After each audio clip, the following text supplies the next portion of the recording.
Yun, grabing kahoy, oh. Ganito sa kanila, tipid sa tangke. Oo, tipid sa tangke. Maglaway ang gasolani, oh. Grabing kahoy ba? Pile-pile. Tapos ito yung bukid nila, ganda. Net, diyan ka, tayo ka dyan.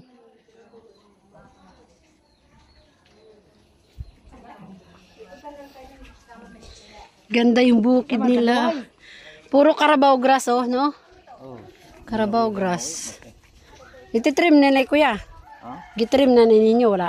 Gitrim na na sa atin. Asa man ka nagpuyo ron? Ka na? Baba. Naman, tanduay. Doon ka, urong ka doon kay picture. Yan.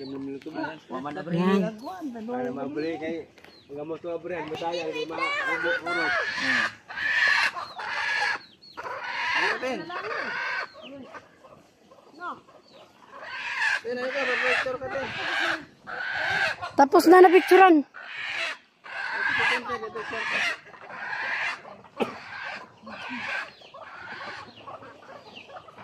Dahil para dito, Inihaw na kuan? Inihaw? Ayan ang garden. Ang ganda ng ano nila, bakuran. Lamig. Pagising mo sa umaga, tas ganito kagandang ano mo. Wow, guys. Harapan. Oh, talaga. Oh. O, di ba? Ganda. Alam mo, Talagang tanggal stress mo eh. pag gusto mo magbuko, Ayun. Tapos yung budiga lang yun, no? Tapos kahoy, isang kadamakmak na kahoy. Naku, safe na sila sa tangke, no?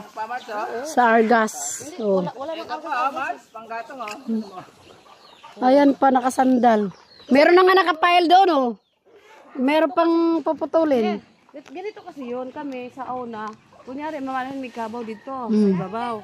Kapag makakita kami ng pwedeng putuloy na pwedeng Puno, oo. kahoy o kaya madampot, din uwi na namin yan. Oh, ganun talaga, para... Ganun sila, para na makadami ka talaga. Makadami ka na. Dati pagpunta namin, daming bunga yan. Nagsiakyata kami ni Janet dyan. Yang tambis. Dong, paitlugin mo na yan, Dong. Paitlugin mo muna, ba dumami? Katayin.